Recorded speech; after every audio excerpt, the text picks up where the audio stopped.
Assalamu alaikum, dear friends. I welcome all of you to my YouTube channel J&K Ideal Academy.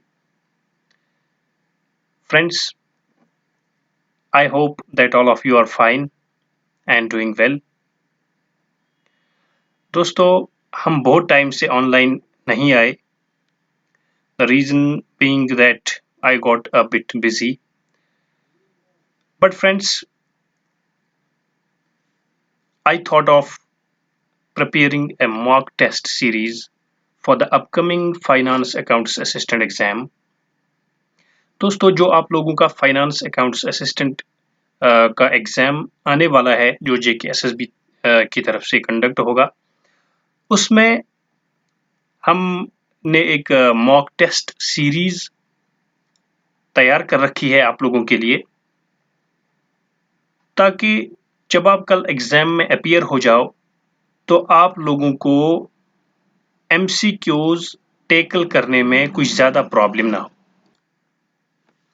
दोस्तों इस mock test series जो है ये section wise हम upload करेंगे. इसके मुतालिक जो भी वीडियोस होंगे अपलोड वो सेक्शन वाइज करेंगे. पहला सेक्शन जो हमने इसमें चूज किया है वो होगा इकोनॉमिक्स का सेक्शन, और इकोनॉमिक्स में हम एक एक करके जो भी आपके सिलेबस में टॉपिक्स हैं उन सब टॉपिक्स पे एक एक लेक्चर होगा MCQs का. कुछ जो छोटे टॉपिक्स हैं उसमें 20-25 ऑब्जेक्टिव्स होंगे, और जो बड़े बड़े टॉपिक्स हैं उनमें 35, 40 और 50 तक भी MCQs हम अपलोड करेंगे. तो दोस्तों ये सीरीज जो चलेगी ये सेक्शन वाइज चलेगी और पूरे सेक्शंस कवर करने की हम कोशिश करेंगे. तो ये इस मॉक टेस्ट सीरीज की एक डिस्टिंक्शन होगी कि all the topics which are included in the syllabus of finance accounts assistant they will be covered in this mock test series, so that you will not face any sort of difficulty when you will appear in the examination. और इस mock test series का एक feature ये भी होगा कि पहले पहले जो टॉपिक्स अपलोड होंगे, पहले पहले जो MCQs अपलोड होंगे वो इजी लेवल के होंगे, और जितना जितना आप आगे बढ़ते जाएंगे उतना उनकी डिफिकल्टी लेवल जो है वो भी इंक्रीज होती चली जाएगी. क्योंकि आपके एग्जाम में जो है ज़्यादा इजी क्वेश्चंस भी नहीं पूछे जाते और ज़्यादा डिफिकल्ट क्वेश्चंस भी नहीं पूछे जाते. मॉडरेट लेवल के क्वेश्चंस होते हैं, and we'll try to make you understand the main जो क्वेश्चन पेपर आता है एग्जाम में. उस एग्जाम में एक्चुअल एग्जाम में आप असली जो एक्चुअली आपका क्वेश्चन पेपर आता है उसको कैसे टैकल किया जाए, तो ये आप इस MCQ सीरीज में सीख जाएंगे. और इस तरह से आपका जो डर होता है एग्जाम में, आपका जो वो थोड़ी सी नर्वसनेस होती है वो खत्म हो जाएगी, and you will face your examination with much enthusiasm and with frankness. So friends, let us go and let us start this MCQ series. पहला जो सेक्शन है बेसिक इकोनॉमिक्स का है, और पहला जो टॉपिक हमने चुना है वो है आपकी इकोनॉमिक्स सेक्शन का जो पहला ही टॉपिक है, basic concepts and principles of economics. So friends, let us go and let us start this MCQ series. So here comes the first question. The fundamental concept of economics about resources is that resources are. Economics में जो fundamental एक concept है resources के बारे में, कि resources क्या है, क्या resources equally distributed हैं, unequally distributed हैं, scarce हैं या unlimited है. तो दोस्तों इकोनॉमिक्स में एक बहुत ही इम्पोर्टेंट कंसेप्ट है स्कार्सिटी का. स्कार्सिटी का मतलब है कि रिसोर्सेज जो है उनकी तादाद जो है वो बहुत कम है. ठीक है, scarce resources means that demand for resources is more than their supply.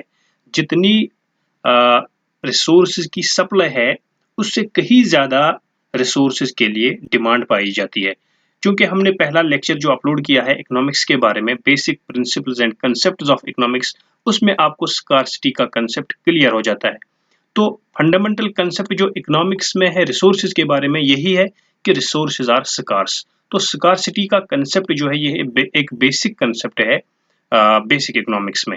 Equally distributed कभी कहीं पे इक्वली डिस्ट्रीब्यूटेड है, कहीं पे अनइक्वली डिस्ट्रीब्यूटेड है, लेकिन बेसिक कंसेप्ट जो है अनलिमिटेड भी नहीं है resources.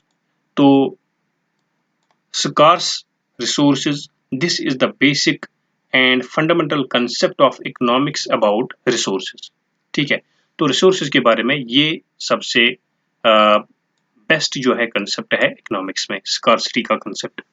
scarcity means the demand for resources is always greater than their supply। तो ये है scarcity का कंसेप्ट। दूसरा क्वेश्चन है who is considered as the founder of microeconomics।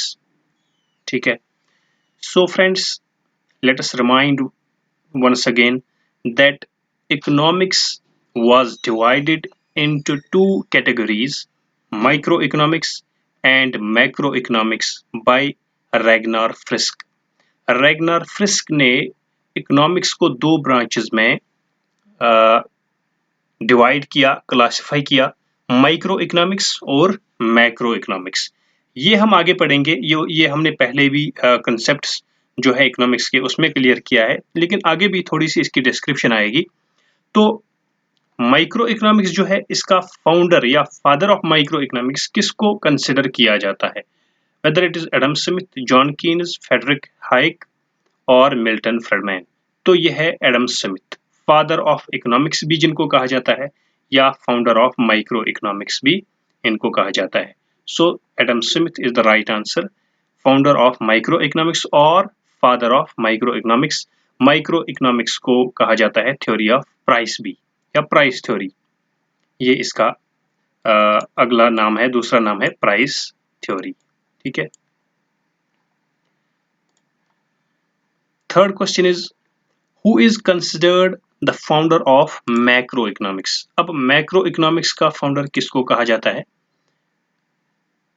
It is John Keynes, J.M. Keynes, John Maynard Keynes, इसको कहा जाता है founder of macroeconomics। Friends, the next question is when analyzing the impact of a variable on the economic system, the other things। जब भी हम एक variable का impact देखेंगे इकोनॉमिक सिस्टम पे, ठीक है, इकोनॉमिक सिस्टम पे एक वेरिएबल का क्या असर पड़ता है, तो बाकी जो भी चीजें हैं, बाकी जो भी फैक्टर्स हैं, उनका क्या होता है, must be kept constant, must be analysed, must not be taken into consideration, none of these. क्या बाकी जो जब भी हम किसी इकोनॉमिक वेरिएबल का इम्पैक्ट पढ़ते हैं इकोनॉमिक सिस्टम पे, तो अदर थिंग्स के साथ क्या होता है, बाकी जो भी फैक्टर्स हैं जिनका इन्फ्लुएंस इकोनॉमी पे पड़ता है, उनके साथ क्या होता है, क्या वो कांस्टेंट रहती है, क्या हम अज्यूम करते हैं कि उनको कांस्टेंट रखें, क्या उनको एनालाइज करें, क्या उनको कंसिडरेशन में ही ना लें, या नन ऑफ दीज। तो इसका राइट आंसर है मस्ट बी केप्ट कांस्टेंट। ठीक है, यहाँ पे एक एग्जाम्पल से आप लोगों को समझाते हैं। फॉर एग्जाम्पल, जब हम डिमांड थ्योरी पढ़ते हैं, लॉ ऑफ डिमांड, ठीक है, हमने लॉ ऑफ डिमांड ऑलरेडी पढ़ा है, तो जिन्होंने नहीं पढ़ा यहाँ पे थोड़ी सी डिस्क्रिप्शन उनके लिए मैं पेश करता हूँ। लॉ ऑफ डिमांड में हम पढ़ते हैं other things being constant, other variables being constant, other जो भी चीजें हैं, अदर फैक्टर्स बीइंग कांस्टेंट। जब प्राइस एक गुड का इंक्रीज होता है तो उसकी डिमांड डिक्रीज होती है, और जब प्राइस उसका डिक्रीज होता है उसकी डिमांड इंक्रीज होती है। तो प्राइस और डिमांड जो है ये inversely related to each other. लेकिन अदर फैक्टर्स जो हैं जिनका असर डिमांड पे पड़ता है, like income of the consumer, income of related goods, complementary और सब्स्टिट्यूट गुड्स, या बाकी जो भी फैक्टर्स हैं जो जिनका असर डिमांड पे पड़ता है, हम अज्यूम करते हैं कि ये सारी चीजें जो है प्राइस के बगैर, इनको हम कांस्टेंट रखें। ठीक है, तभी हम लॉ ऑफ डिमांड को पढ़ सकते हैं। इसी तरह से लॉ ऑफ सप्लाई में हम पढ़ते हैं कि प्राइस और सप्लाई जो है पॉजिटिवली रिलेटेड है, लेकिन बाकी जो भी फैक्टर्स सप्लाई पे असर करते हैं उनको हम कांस्टेंट रखते हैं। तो इसी तरह से जब भी किसी वेरिएबल का इकोनॉमिक सिस्टम पर हमें असर देखना हो, तब हम ये अज्यूम करते हैं कि बाकी चीजें जो हैं, बाकी फैक्टर्स का जो असर पड़ता है, उस टाइम हम उन फैक्टर्स को कांस्टेंट अज्यूम करते हैं। ठीक है। सो जब भी हम किसी इकोनॉमिक वेरिएबल का इकोनॉमिक सिस्टम पे असर देखना चाहेंगे, तो उस टाइम बाकी जो भी फैक्टर्स हैं उनको they must be kept constant. I hope कि आपने अंडरस्टैंड किया होगा। अगला question, inputs are combined with technology to produce outputs. जब भी हम इनपुट्स को कंबाइन करते हैं टेक्नोलॉजी के साथ, टेक्नोलॉजी का यूज करके हम आउटपुट्स प्रोड्यूस करते हैं। ठीक है। Which of the following include the fundamental inputs or we can say also called factors of production? ठीक है। देखिए, हमने कहा इनपुट्स को कंबाइन करके, इनपुट्स यहाँ पे मुराद है फैक्टर्स ऑफ प्रोडक्शन। ठीक है। तो जब भी हम फैक्टर्स ऑफ प्रोडक्शन को कंबाइन करते हैं by the use of technology, we produce outputs, तो तब हमें आउटपुट मिलता है। लेकिन जो बेसिक फैक्टर्स ऑफ प्रोडक्शन है, जो फंडामेंटल इनपुट्स हैं, इनमें से कौन सा ऑप्शन सही है उनके बारे में। ठीक है। क्या लैंड और कैपिटल है बेसिक इनपुट्स? क्या लैंड और लेबर हैं basic inputs? Land, labour and capital, or whether it is land, labor, capital and investment. So friends, as we all of know that land, labor and capital, these are the basic factors of production and these are managed by an entrepreneur. ठीक है। तो land, labor, capital और entrepreneur, these are the basic four factors of production, and basically we consider these land, labor and capital as the factors of production and these are managed by an entrepreneur. ठीक है। तो ये सही option है इसका, land, labour and capital, these are the basic factors of production managed by an entrepreneur. Friends, another question is, those goods which are used to produce yet other goods are called, वो goods जिनको use किया जाता है अगले goods produce करने के लिए, final goods produce करने के लिए। ठीक है। यानी वो गुड्स जिनको हम कंबाइन करके कोई और शेप देके कोई और गुड्स प्रोड्यूस करते हैं, उन गुड्स को क्या कहा जाता है? Final goods, capital goods, intermediate goods और resources. So they are known as intermediate goods. Intermediate goods are those goods which are used to produce final goods. ठीक है। फाइनल गुड्स को बनाने के लिए फाइनल गुड वो होता है which is ready for consumption. ठीक है। जो कंजम्पशन के लिए रेडी होगा, जो फाइनल कंज्यूमर तक पहुंचने के लिए, उसके यूज के लिए रेडी होगा, तो उसको कहते हैं फाइनल गुड। लेकिन इन फाइनल गुड्स को बनाने के लिए कुछ रॉ मटेरियल, कुछ ऐसी चीजों की, ऐसे गुड्स की जरूरत पड़ती है जो जिनको मिला के हम इस फाइनल गुड को शेप देते हैं। ठीक है। तो उन गुड्स को कहा जाता है intermediate goods. The central role of markets is to determine the, markets का जो कंसेप्ट है इकोनॉमिक्स में, माइक्रो इकोनॉमिक्स में, उनका बेसिक रोल क्या होता है, सेंट्रल रोल क्या होता है मार्केट्स का। ठीक है। क्या वो डिटरमाइन करते हैं quality of goods, quantity of goods, level of income और प्राइस ऑफ गुड्स? तो मार्केट फोर्सेस जो होते हैं, मार्केट में जो डिमांड एंड सप्लाई फोर्सेस होते हैं, they actually determine price of goods. Price of goods market में ही डिटरमाइन होता है और मार्केट्स का जो मेन सेंट्रल रोल होता है, that's the determination of price of goods and services. ठीक है। गुड्स एंड सर्विसेज का प्राइस डिटरमाइन करना, ये एक्चुअली मार्केट्स का ही सेंट्रल रोल है। So the price of goods is determined by market forces and this is the central role of markets. Adam Smith, the father of economics, was a, Adam Smith जो है father of economics भी जिसको कहा जाता है, जो हमने पहले भी पढ़ा, वो किस कंट्री के साथ बिलोंग करता था? German economist, British economist, Scottish economist, American economist? He was a Scottish economist as it is highlighted here. Scottish economist था एडम स्मिथ, स्कॉटलैंड के साथ बिलोंग करता था। So Adam Smith, the father of economics, was a Scottish economist. Question number 10 is the great object of the political economy of every country is to increase the riches and power of that country. ये जो definition है economics की, this definition of economics was given by, किसने दी है? ये definition जो है economics की, ये किसने दी है ये definition? The great object of the political economy of every country is to increase the riches and power of that country. Actually, this is the welfare definition of economics. हमने basic principles में पढ़ा है कि economics की तीन मशहूर definitions हैं, famous definitions हैं, welfare definition, wealth definition and scarcity definition. Wealth definition जो है वो एडम स्मिथ ने दी है वेल्थ ऑफ नेशंस बुक में.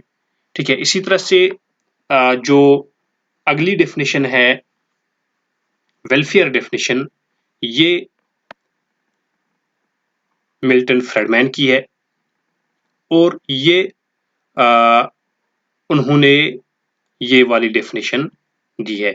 तो the great object of the political economy of every country is to increase the riches and power of that country. This definition is known as the welfare definition of economics, and it has been uh, given by Milton Friedman.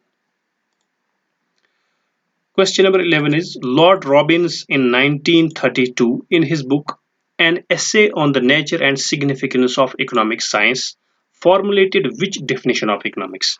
Lord Robins या जिनको Lionel Robins भी कहा जाता है, उन्होंने 1932 में एक book लिखी जिसका नाम है an essay on the nature and significance of economic science. इन्होंने इस बुक में एक इकोनॉमिक्स की एक मशहूर डेफिनेशन दी जो अभी हम पॉपुलर डेफिनेशंस ऑफ इकोनॉमिक्स के बारे में बात कर रहे थे उनमें से एक है. ठीक है, एक है वेल्थ डेफिनेशन, दूसरी है वेलफेयर डेफिनेशन, तीसरी है scarcity definition. And this scarcity definition was given by Lord Robbins in 1932 in his book An Essay on the Nature and Significance of Economic Science. So we have come to know about all the three definitions of economics.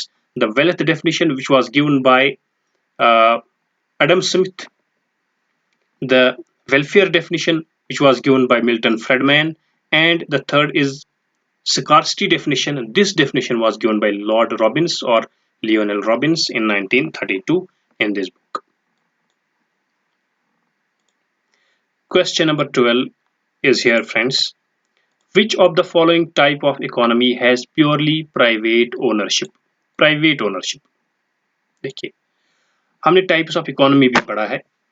So the private ownership of economy, ये किसका characteristic feature है?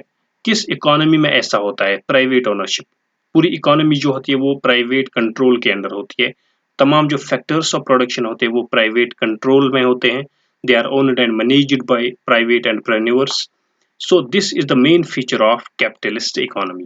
Socialist economy में government का control होता है, mixed economy में दोनों का कंट्रोल होता है, और ट्रेडिशनल इकोनॉमी जो है ये this is some sort of socialist economy, and this capitalist economy, this capitalist economy is characterized by private ownership of the economy, private ownership of factors of production. So this is the right answer.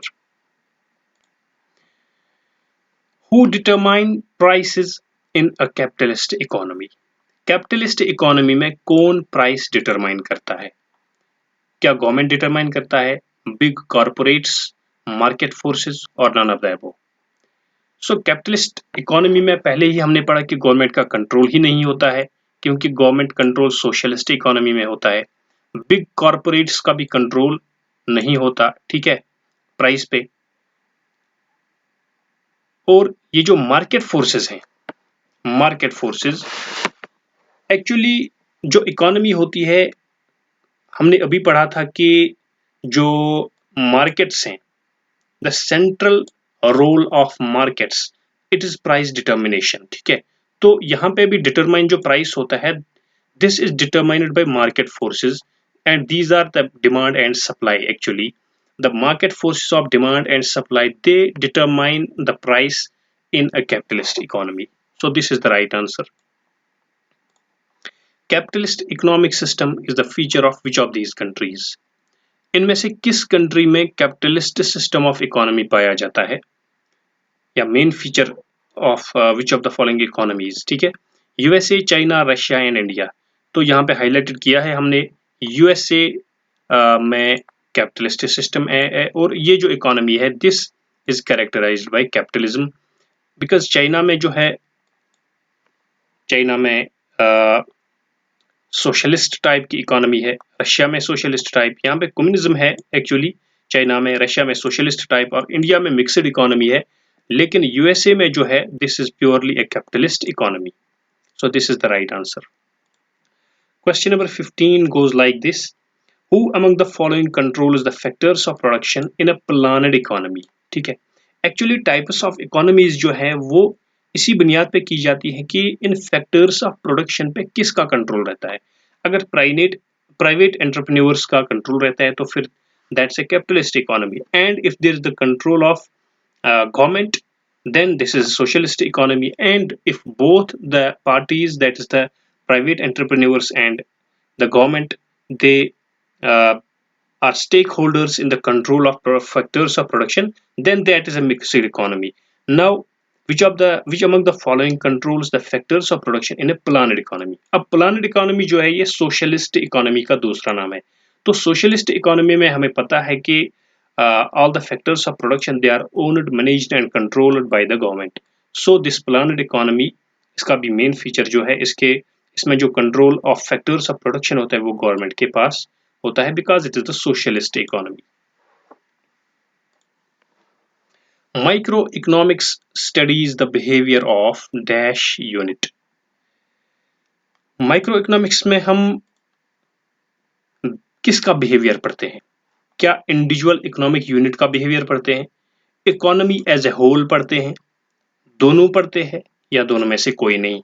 तो micro itself means small, it means small.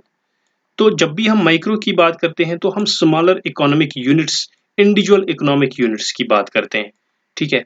Micro economics deals with the economic activities of various individuals और economic activities of different firms at individual level, ठीक है। तो individual economic unit की हम बात, एक firm की बात करते हैं, एक इंडिविजुअल की बात करते हैं, एक हाउस होल्ड की बात करते हैं माइक्रो इकोनॉमिक्स में, ठीक है। तो सिंगल इकोनॉमिक यूनिट की हम बात करते हैं माइक्रो इकोनॉमिक्स में। तो this is the right answer. Economy as a whole इसकी बात नहीं करते, क्योंकि इकोनॉमी एज ए होल हम मैक्रो इकोनॉमिक्स में पढ़ते हैं, ठीक है। So individual economic unit is the right answer. ये वाला क्वेश्चन जो है थोड़ा सा ट्रिकी क्वेश्चन है। Which of the following is the main cause of economic problems? Central problems of an economy. Central problems में तीन प्रॉब्लम्स एक्चुअली आती हैं। What to produce, क्या प्रोड्यूस किया जाए, यानी किस चीज की डिमांड आज मार्केट में ज्यादा है। How to produce, कैसे इसको प्रोड्यूस किया जाए, and for whom to produce, ठीक है, किसके लिए। These are the three basic central problems of an economy. What to produce, how to produce, and for whom to produce. ठीक है, but all these economic problems, why do they arise? ये economic problems क्यों होती है, ठीक है। क्योंकि देखिए, पहले जो ह्यूमन वांट्स जो हैं दे आर अनलिमिटेड, ठीक है। Human wants are always unlimited, क्योंकि इंसान की डिजायर्स जो है, वांट्स जो हैं दे आर अनलिमिटेड, उनका कोई लिमिट नहीं है। स्कार्सिटी ऑफ इकोनॉमिक रिसोर्सेज, अभी हम पढ़ रहे थे पहले ही कि इकोनॉमिक रिसोर्सेज जो होते हैं they are always scarce, their demand is greater than their supply. Alternative uses of resources का अल्टरनेटिव यूज होता है। फॉर एग्जांपल लैंड को हम फसल बनाने के लिए भी यूज करते हैं, और लैंड को हम कंस्ट्रक्शन के लिए भी यूज करते हैं, या लैंड को हम किसी और चीज के लिए भी यूज करते हैं। ये एक मतलब हम रिसोर्स की एग्जांपल देते हैं। बाकी जो भी रिसोर्सेज हैं, जितनी भी रिसोर्सेज हैं, तो उनके अल्टरनेटिव यूजेस होते हैं, ठीक है। So human wants are unlimited, resources have alternative uses, and resources are scarce. All these three are the causes of economic problems, ठीक है। हमने कहा तीन इकोनॉमिक प्रॉब्लम्स हैं। What to produce, ठीक है, what to produce, how to produce, and for whom to produce. These three economic problems arise because of these three causes. ठीक है, इन तीनों causes की वजह से ये तीन economic problems होती हैं. तो all these causes contribute towards the economic problems. इसीलिए economic problems होती हैं क्योंकि इंसान की जो wants है वो unlimited है, वहां से resources जो है वो scarce हैं और resources के alternative uses भी हैं. ठीक है, तो ये तीनों चीजें जो हैं ये contribute करती हैं towards economic problems. Question number 18 is which among the following is an example of macroeconomic concept? इनमें से कौन सा ऑप्शन जो है वो एग्जाम्पल है मैक्रो इकोनॉमिक कंसेप्ट का? Macro economics is that branch of economics in which we study about major economic variables, economy as a whole, बड़े बड़े जो economic variables होते हैं. ठीक है, प्रोडक्शन ऑफ ए फर्म ये नहीं पढ़ते क्योंकि ये हम माइक्रो इकोनॉमिक्स में पढ़ते हैं. अभी हम बात कर रहे थे कि माइक्रो इकोनॉमिक्स में स्मॉल यूनिट्स की बात करते हैं, एक फर्म की बात करते हैं. ठीक है, तो ये वाला ऑप्शन नहीं आएगा. Demand of an individual consumer, एक सिंगल कंज्यूमर की डिमांड, ये भी हम माइक्रो इकोनॉमिक्स में ही पढ़ते हैं क्योंकि हम वहां पे इंडिविजुअल कंज्यूमर की बात करते हैं, इंडिविजुअल फर्म की बात करते हैं. ठीक है, एग्रीगेट डिमांड, ये राइट आंसर है. एग्रीगेट डिमांड जो है पूरी इकोनॉमी की डिमांड को कहा जाता है.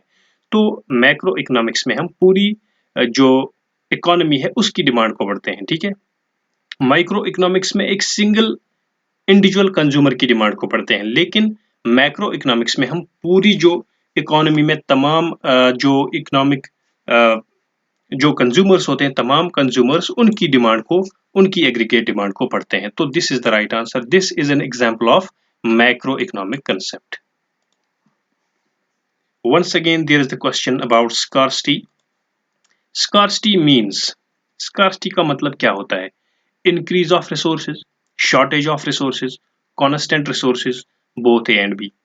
क्या scarcity का मतलब है resources increase होना, resources का कम पड़ जाना, resources same constant level पे रहना, या both A and B? तो अभी हमने बोला था scarcity means when demand is greater than supply. ठीक है, जब डिमांड ग्रेटर देन सप्लाई होगी तो उसको कहा जाता है स्कार्सिटी. तो शॉर्टेज ऑफ रिसोर्सेज जब होगी, जब रिसोर्सेज कम पड़ जाएंगी, तभी तो हम कहेंगे कि जब डिमांड ज्यादा होगी सप्लाई कम होगी, उसी का मतलब है कि शॉर्टेज ऑफ रिसोर्सेज होगा. तो जब शॉर्टेज ऑफ रिसोर्सेज होगा तभी स्कार्सिटी होगी.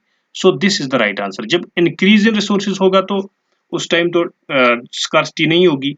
कांस्टेंट रिसोर्सेज उस टाइम भी नहीं होगी, लेकिन जब शॉर्टेज होगी रिसोर्सेज की तो that will be known as scarcity. Question number 20 is the central problems of an economy include which of the following? इनमें से कौन सी central problem of an economy है? ठीक है, अभी हम डिस्कस कर रहे थे इसके बारे में भी. What to produce, how to produce, and for whom to produce. all of the above, all these are the central problems of an economy. तो ये सारी जो है what to produce, how to produce and for whom to produce, ये सारी चीजें जो है, ये तीनों चीजें जो है, ये तीनों problems जो है, these are the three central problems of an economy. So friends, this was today's lecture. These were the basic questions.